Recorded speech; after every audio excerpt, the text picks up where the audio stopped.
Welcome to the Deep Dive, where we deep dive into complex topics and make them digestible, understandable. And today we're tackling a subject you've told us is really important to you, accounting. You've given us a ton of material, a real treasure trove, and our mission, should we choose to accept it, is to sift through it all and extract those golden nuggets of insight, the stuff that'll help you confidently navigate the financial world, without needing to go back to school for an MBA. Absolutely. You've provided a really fantastic overview, touching on everything from the core financial statements, like the balance sheet and the income statement, to the rules of the game gap and the mechanics of how it all works, debits, credits, accrual accounting. Our goal is to synthesize all of this into a foundational understanding that you can build on. So we're looking at financial statements, balance sheet, income statement, statement of retained earnings, cash flow state. Those are the big ones, right?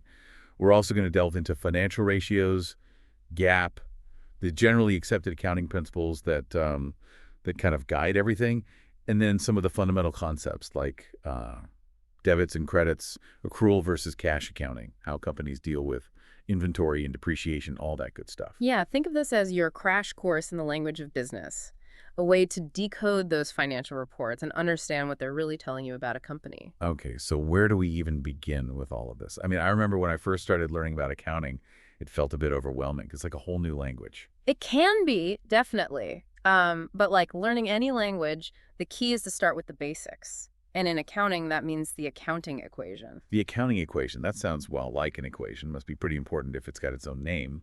It is. It's the foundation, the bedrock of accounting. And it's actually a very simple equation. Assets equals liabilities plus owner's equity.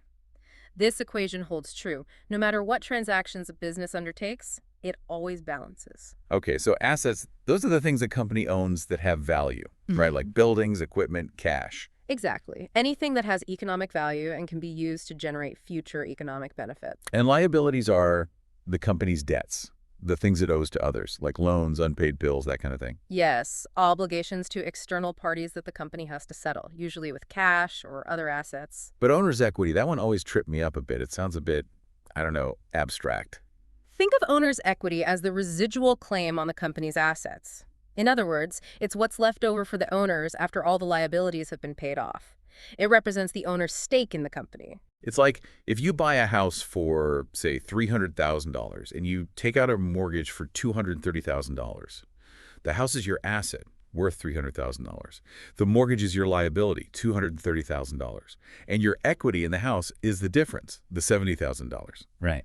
Perfect example. And as you pay down your mortgage, your equity in the house increases. The equation always stays balanced. Now, the material you send mentioned this interesting idea.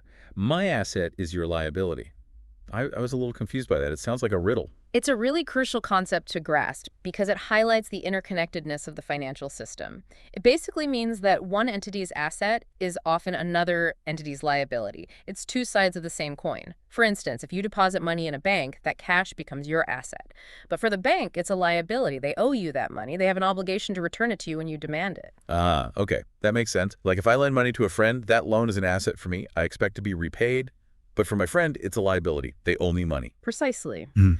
And understanding this duality is really important when we look at financial statements because it helps to see how everything fits together. Okay, so we've got the accounting equation as our bedrock. Assets equals liabilities plus owner's equity. But how does this actually show up in those financial statements?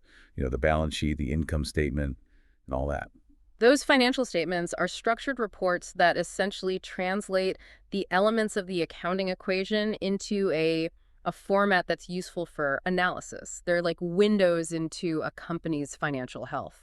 Let's start with the balance sheet then. What does it actually tell us about a company? The balance sheet is a snapshot. It shows a company's financial position at a specific point in time. Imagine it as a photograph taken on a particular date. It tells you what assets the company controls, how much it owes to others, and what's left over for the owners, their equity. And of course, it all has to balance, just like the accounting equation. Okay, so it's divided into those three main sections: assets, liabilities, and owner's equity. What kind of things would we typically see listed under assets? The most common asset you'll find is cash. That's the money a company has readily available. Then there's accounts receivable, which is money that customers owe the company for goods or services that have already been delivered or rendered. So like invoices that haven't been paid yet. Exactly. Then there's inventory, which is the goods a company has on hand to sell. And then you have property, plant, and equipment, or PP&E. These are long-term assets like buildings, machinery, vehicles, things that are used in the business for more than a year. Right. So those are the things the company used to generate revenue. What about liabilities? What are some typical examples of those? The most common liability is accounts payable. That's money the company owes to its suppliers for goods or services it has purchased on credit. It's like the flip side of accounts receivable. Ah, okay. So if I'm a supplier, the money a company owes me shows up on their balance sheet as accounts payable, and on my balance sheet, it's accounts receivable. It's the same money, just viewed from different perspectives. You got it. And then there are notes payable, which are formal debt agreements, often with banks, where the company has borrowed money and has to repay it with interest. And finally, owner's equity. What kind of things would we find listed there? Owner's equity reflects the owner's investment in the company. It includes things like common stock, which represents the value of the shares issued to the owners, and retained earnings, which is the accumulated profit the company has earned over time that hasn't been distributed as dividends. Okay, so retained earnings is essentially the profit the company has kept and reinvested back into the business. It's like their savings account in a way. In a way, yes. But remember, retained earnings doesn't necessarily mean they have that much cash on hand. The profits may have been used to purchase assets, pay off debts, or invest in other activities. The material also made a distinction between current assets and long-term assets, Yeah. and then the same thing for liabilities. Why is that important? That distinction is crucial because it helps to assess a company's short-term liquidity, its ability to meet its financial obligations that are coming due in the near future, usually within the next year. Okay, so current assets are things like cash, accounts receivable, and inventory, things that are expected to be turned into cash or used up within a year. Long-term assets are things like property, plant, and equipment, investments that are expected to benefit the company for several years. Right. And current liabilities are obligations that need to be paid within a year, like accounts payable and short-term loans. Long-term liabilities are obligations that are due further out in the future, like the portion of a mortgage that's not due for several years. I see. So by looking at the balance sheet, you can start to get a sense of whether a company has enough liquid assets to cover its short-term debts. Exactly. And what's really powerful is that if you look at balance sheets from multiple periods, you can start to see trends, like, is the company's cash balance increasing or decreasing over time? Are their assets growing faster than their liabilities, or are they taking on more debt? These trends can provide valuable insights into the company's financial health and direction. Okay, that's super helpful. So the balance sheet is our snapshot. Now let's move on to the income statement. What kind of information does that give us? The income statement, or profit and loss statement, or P&L, as it's often called, is like a video. It shows how much revenue a company generated over a period of time, how much it spent, and how much profit or loss it made. So it's covering a specific time period like a month, a quarter, or a year. Right. And the basic equation for the income statement is pretty simple. Revenue minus expenses equals net income. Okay, so revenue is the money a company brings in from its operations, from selling its products or services. And expenses are all the costs associated with generating that revenue. Exactly. And the first key figure you encounter on the income statement is gross profit. That's calculated by taking the company's revenue and subtracting the cost of goods sold, or COGS. COGS, what does that stand for again? Cost of goods sold. It represents the direct costs associated with producing the goods or services that were sold. So for a company that makes t-shirts, COGS would include the cost of the fabric, the ink, the labor to make the shirts, that kind of thing. Exactly. But for a company that provides services, like a consulting firm, COGS might be less clear-cut. It could include the salaries of the consultants, the cost of travel to client sites, those sorts of things. Right, so it depends on the nature of the business. And then after gross profit, we come to operating income, right? Yes, operating income is what's left over after you subtract all the operating expenses from gross profit. Operating expenses, what are those? Operating expenses are all the costs incurred in the normal course of running the business. Things like salaries, rent, utilities, marketing, administrative expenses, all those things that keep the lights on and the business operating. I see. So operating income tells us how profitable the company's core operations are before factoring in things like taxes and interest. Exactly. And then finally, we arrive at net income, which is often called the bottom line. The bottom line. That's the one everyone always focuses on, right? Yes. Net income is the ultimate measure of profitability. It's what's left over after all the expenses have been deducted, including taxes and interest, and it's the number that flows into the statement of retained earnings, which we'll talk about next. Okay, before we move on, the material mentioned the potential for creative accounting when it comes to classifying expenses. What's the deal with that? Well, sometimes companies might be tempted to, let's say, massage the numbers a bit to make their operating income look better than it actually is. They might try to classify operating expenses as non-operating expenses Why would they do that? because operating income is seen as a key indicator of the company's underlying profitability from its core operations.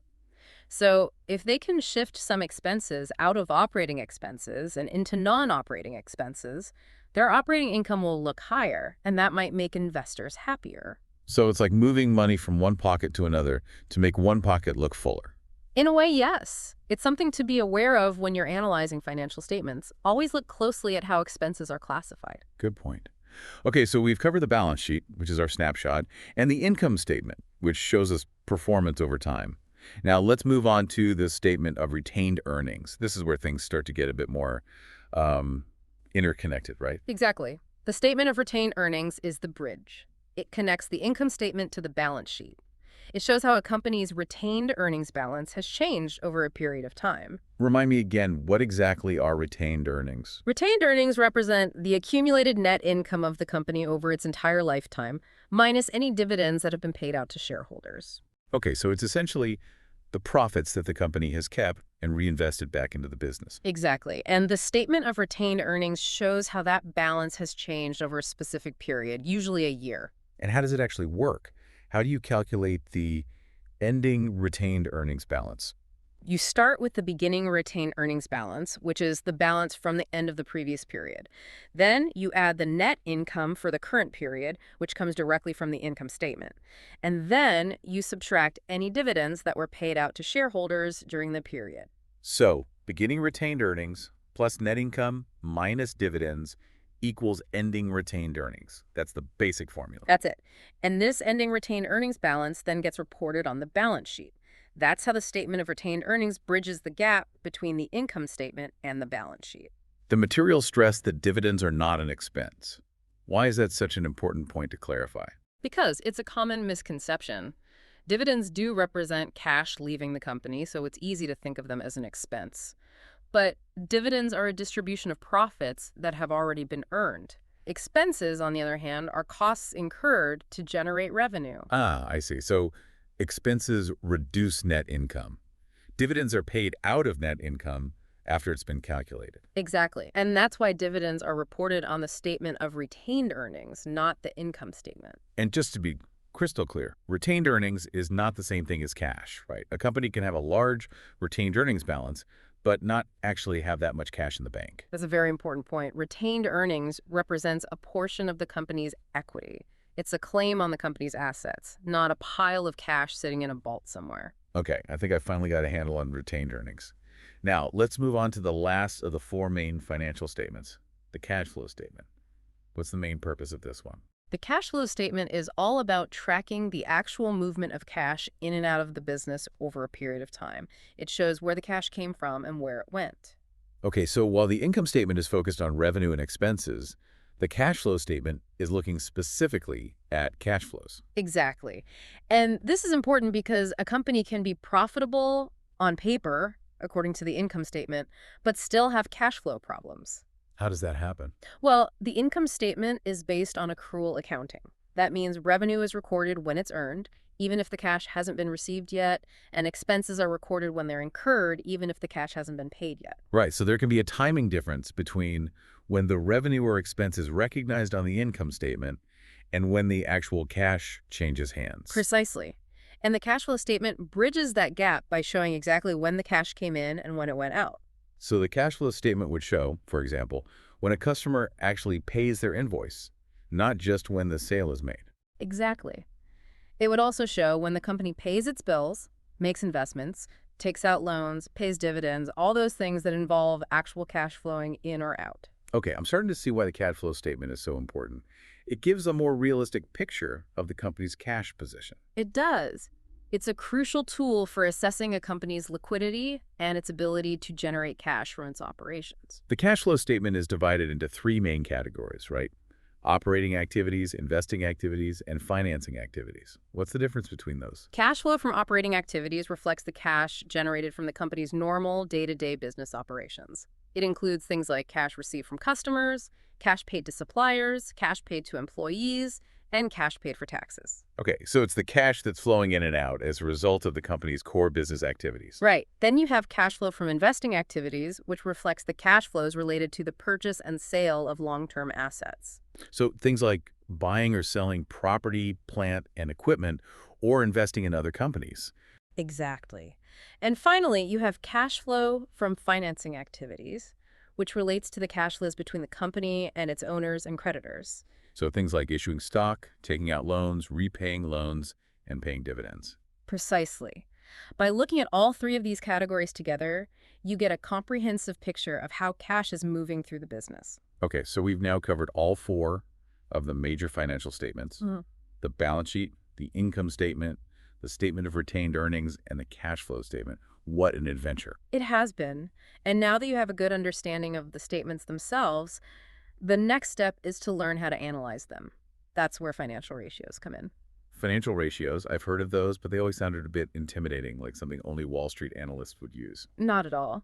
Financial ratios are really just tools that help you make sense of the numbers in the financial statements. They allow you to compare a company's performance over time or to compare it to other companies in the same industry. Okay, so instead of just looking at the raw numbers, you can use ratios to get a more meaningful understanding of what's going on. Exactly. It's like turning data into information.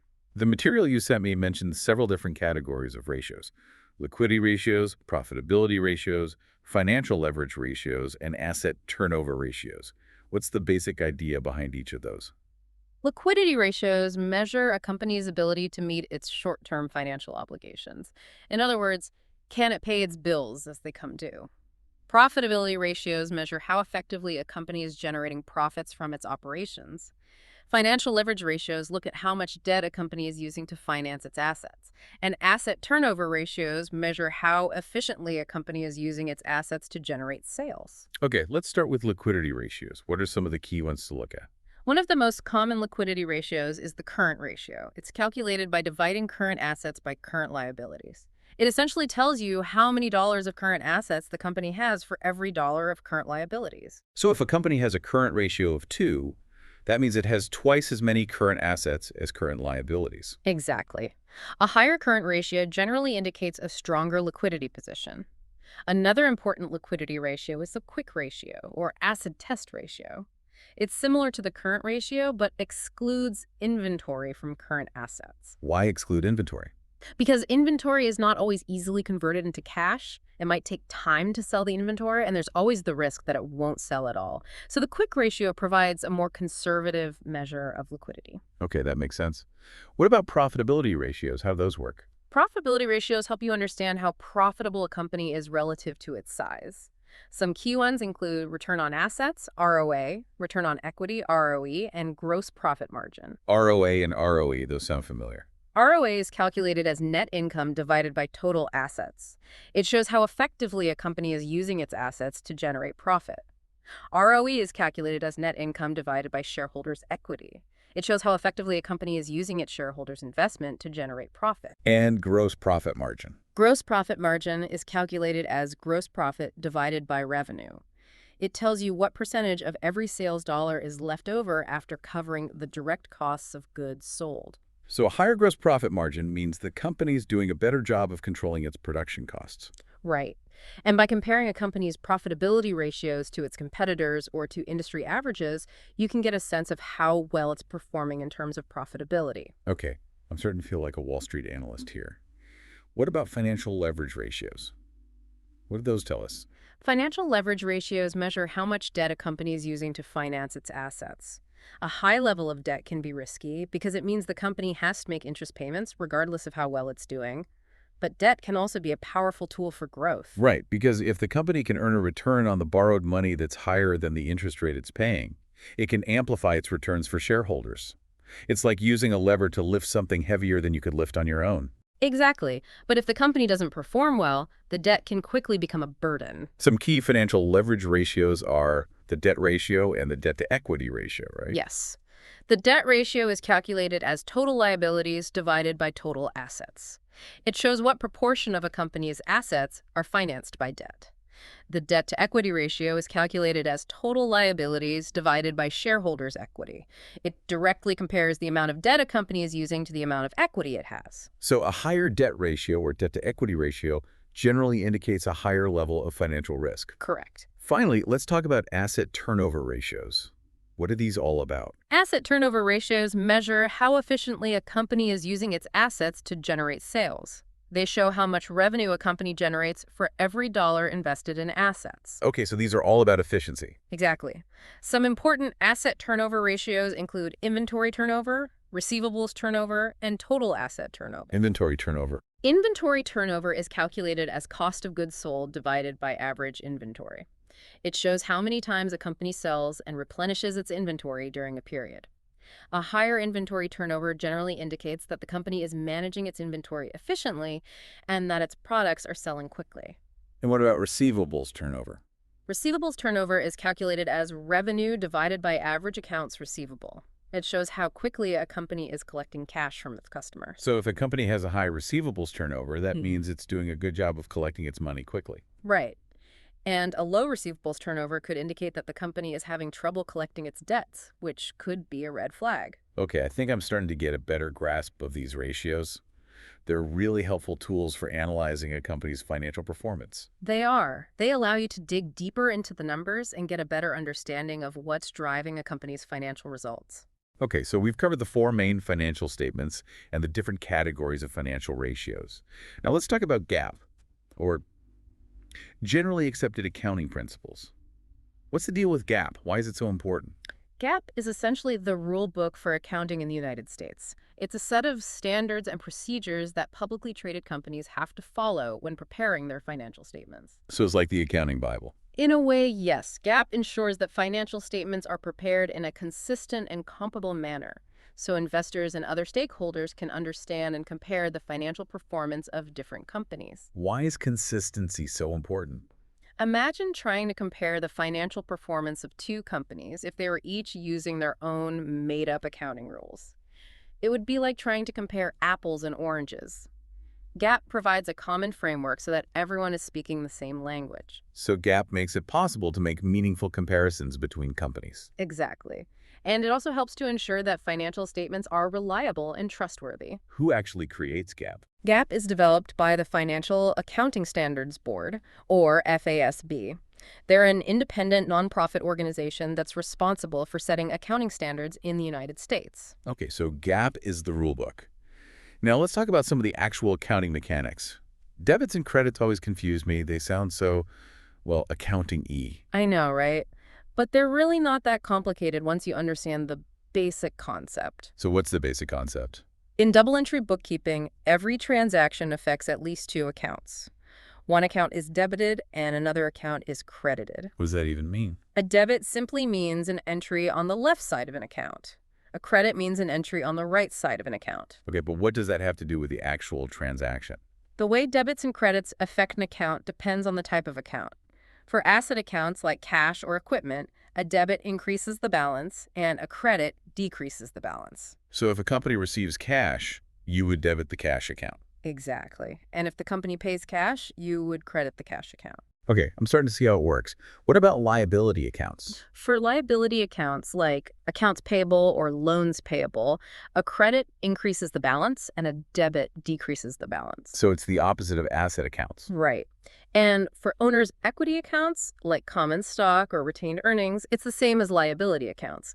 A credit increases the balance and a debit decreases the balance. Okay, I think I'm getting the hang of it. The key thing to remember is that for every debit, there must be an equal and opposite credit. That's what keeps the accounting equation balanced. So if a company buys a piece of equipment for cash, the equipment account would be debited and the cash account would be credited. Exactly. The asset equipment increased, so it was debited. The asset cash decreased, so it was credited. The accounting equation remains in balance. Okay, I think I'm ready to tackle a journal entry. Go for it. Okay, let's say a company borrows $10,000 from the bank. How would you record that transaction? Well, the company is receiving cash, so the cash account would be debited for $10,000, and they're incurring a liability, a loan payable. So the loan payable account would be credited for $10,000. Debit cash, $10,000. Credit loan payable, $10,000. Got it. I'm feeling like a real accountant now. You're getting it. The material mentioned the general ledger, T accounts, and the trial balance. What are those all about? The general ledger is the central repository for all of a company's accounting transactions. It's where all the journal entries are recorded and organized by account. Okay, so it's like the master record of all the financial activity. Right, and T accounts are just a simplified way of representing individual accounts in the general ledger. They're shaped like a T, with debits on the left side and credits on the right side. So you can see all the debits and credits that have been posted to a specific account. Exactly. And the trial balance is a list of all the account balances from the general ledger at a particular point in time. It's used to make sure that the total debits equal the total credits. Ah, so it's a way of double-checking that everything is balanced. Exactly. Okay, let's move on to another fundamental concept. Cash versus accrual accounting. What's the difference between these two methods? Cash accounting is very simple. You recognize revenue when you receive the cash, and you recognize expenses when you pay the cash. Accrual accounting, on the other hand, recognizes revenue when it's earned, regardless of when the cash is received, and it recognizes expenses when they're incurred, regardless of when the cash is paid. So accrual accounting is more about matching revenues and expenses to the period in which they actually occurred, even if the cash flow happened in a different period. Precisely. And that's why GAAP generally requires accrual accounting for most businesses. It provides a more accurate picture of a company's financial performance. The material used the example of a company that prepays its rent for 3 months. Under cash accounting, the entire rent expense would be recorded in the month the cash was paid. But under accrual accounting, the rent expense would be spread out over the 3 months that the rent actually covers. Exactly. Accrual accounting matches the expense to the period in which the benefit is received. Okay, I'm definitely starting to see the logic of accrual accounting. What about prepaid expenses and unearned revenue? How do those fit into the accrual framework? Prepaid expenses are assets that represent a future benefit.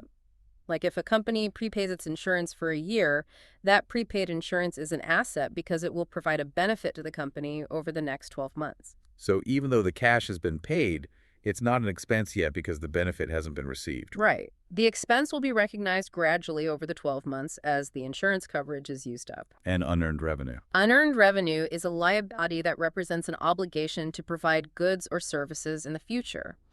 Like if a company receives payment for a subscription that covers the next 12 months, that unearned revenue is a liability because the company has an obligation to deliver the subscription services over the next 12 months.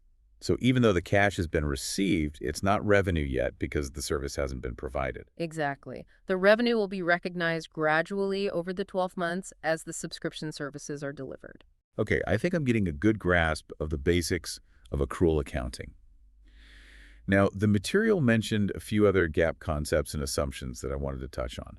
Things like historical cost, materiality, and the monetary unit assumption. Can you give me a quick overview of those? Sure. Historical cost is the principle that assets are recorded at their original purchase price, even if their market value changes over time. Materiality is the concept that only information that is significant enough to influence the decisions of users of the financial statements needs to be reported.